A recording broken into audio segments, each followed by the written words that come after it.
আমার ভাইরা, জাহান্নামের ফয়সালা হয়ে গেল, জাহান্নামের ফয়সালা হয়ে গেল। জাহান্নাম থেকে বাঁচার আর কোনো পথ রইল না। আমার অঙ্গ প্রত্যঙ্গ আমার বিরুদ্ধে সাক্ষী দিয়ে দিল।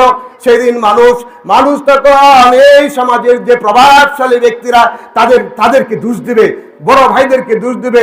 মানুষ বলবে, হে আল্লাহ পাক, আমি এই জাহান্নামের কাজ আমি করতাম না, আমার গ্রামের বড় ভাইরা, আমার গ্রামের মুরব্বীরা আমাকে পদভস্ত করেছে।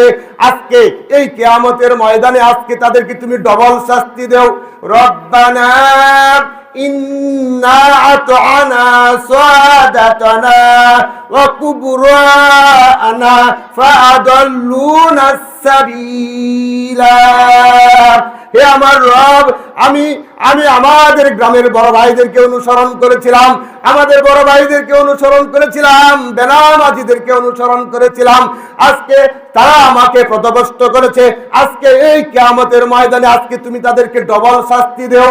আমার ভাইরা, আল্লাহ রাব্বুল আলামিন বলবেন যে আমার কাছে শাস্তির কোনো অভাব নাই, তোমাকে জাহান্নামে যেতেই হবে।